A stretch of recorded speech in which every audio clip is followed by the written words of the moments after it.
We're in a 1993 E500. Just performed the air conditioning. It was down to 50 grams. Repeat customer. I'm holding it at about 1400 RPMs. Right up until where you see it moves at the temperature, it was at idle. So it was like 5 minutes of idle time before I turned on recording.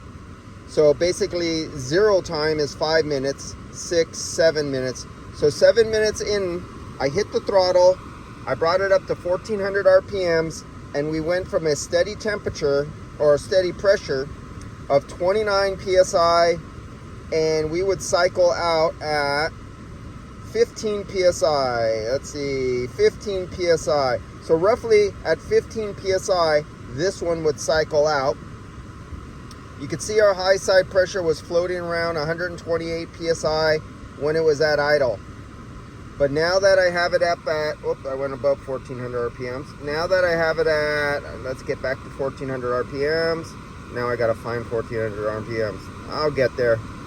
But now that I have the idle up around 1400 RPMs, you could see it cutting the fans. This is the fans cutting in and out, and we also have the compressor cutting in and out. Let's go to our temperature. This is our temperature. We're at 46 degrees while I was at idle. And you can see it's a perfectly straight line. And then you can see it just a little bit of wiggle down here. We've come down to 43 degrees, 43.8 degrees. Our outside ambient temperature is 80 degrees. This vehicle has been sitting in the sun for the past 5 hours. So it's 3 p.m. right now, the end of the hottest part of the day. The sun is a very nice, bright, hot sun up there. The black interior here was just cooking, so the inside of this oven was extremely hot. Now you can see I'm trying to bring the temperature down to where the compressor will cut out, if I can, if it's possible, before I put it back on fresh air again. I got it down, put it on recycle. You can see it's on recycle. I'm trying to find its cutout point, if I can get it on an 80-degree day, sitting in the sun, baked car. Let's see, 43 degrees. We're getting down there. Let's look back at our superheat and subcooling. Our superheat, 38 degrees, but I'm up there sitting in the sun and I have the hot temperature coming off of the radiator from the fans blowing over my temperature sensor on the suction line. Right there, that's the temp sensor. That's the pressure sensor going up and down. And right there, I'm taking the outdoor ambient sensor with the sensor bent over in front of the hand. And then for our dash temperature, we got right here. Down below, you can't see it, but I'm on the liquid discharge line of the receiver dryer because I could not get connected to anywhere else. That was my only spot big enough for me to get me, so that's what I had to choose for my subcooling.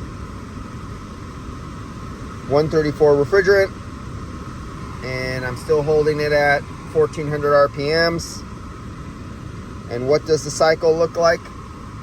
This is what this car looks like on the high side and low side at 1400 RPMs in a service bay. It would not look like this driving down the highway. The highway and sitting with your hood up are two different worlds. I've showed you a video on that. Let's get back here. And our temperature looks like 43 degrees is it. That's all it could do under these conditions for this vehicle. That's this vehicle, not another vehicle.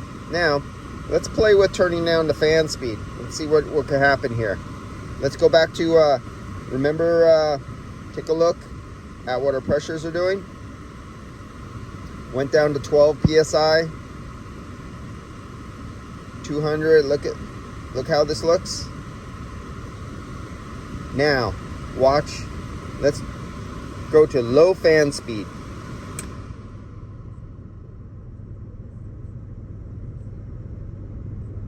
Now let's wait a minute.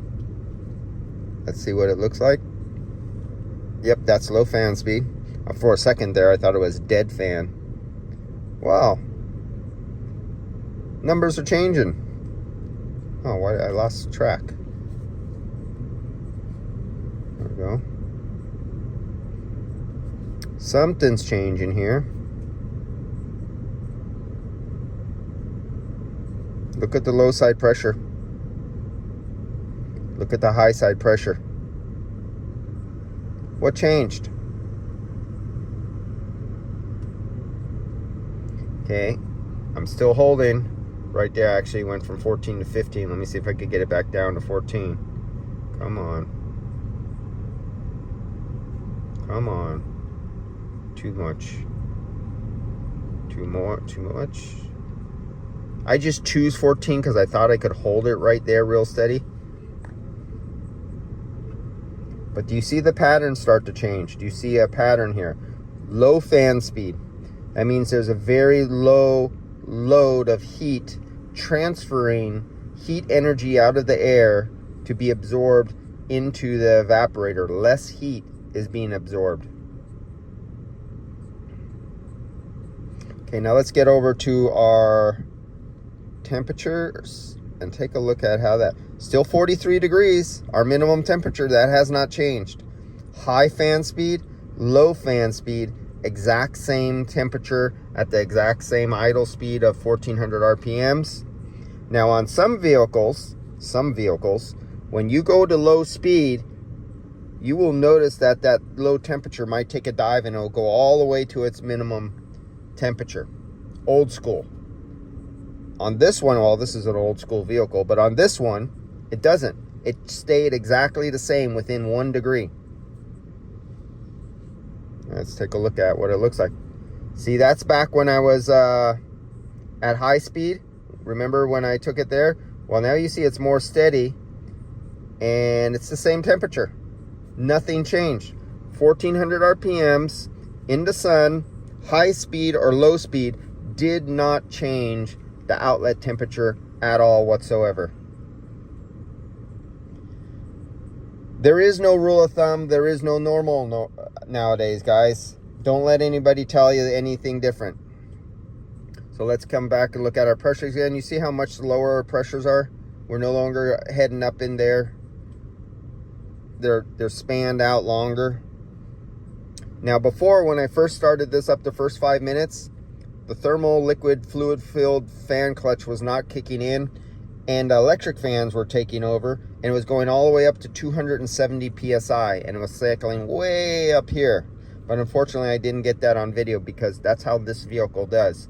When your thermal fan clutch is not operating properly and it's not fully engaged, it will rely on the fan, the electric fans, to control, because your fluid fan clutch is not working properly no more. Took a long time for this one to heat up. It's time for this one to be changed. It won't affect your engine cooling because it's not that bad, but it will affect AC performance in stop and go traffic. Okay, I'm gonna take my foot off the throttle because we've been at 1400 for quite a while, and I'm also, you know, let me try something out. Let me go off of, let's go back to high. Let's get out of recycle, because inside here, it's like 68 degrees inside here now. There's no load. Let's put a load on the evaporator. We're gonna go to fresh air. Now the door flaps are gonna change. We're gonna start taking in the hot air from outside. Let's see how it controls. I'm still at 1400 RPMs. Let's see what happened to our temperature. 1 degree went up. See our little hike right there? That was when I went to high fan speed and outdoor, sucking outdoor. Oh, what do we got here? 43.1. It likes that load. Let's go back here. Superheat, 38 degrees, 32, 29.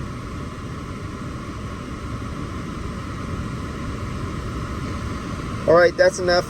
I just want you, for you guys who've watched 100 of my videos, you now understand that cars act totally different There's another car. If I would put my car out there, instead of going up here to 221 degrees, my car will go up to about 130 psi, or 220 psi. My car will go up to like 130 psi, 150. Two cars right next to each other, totally different. This goes down to 12 psi and gets 43 degrees. Mine goes to 31 psi and gets 39 degrees out the dash. Two cars right next to each other, both R134, both operating differently. This one, the high side jumps up and down. Mine stays steady. All right, guys, I'll see you later. I'll leave you alone with that. That's all we have for today on today's videos.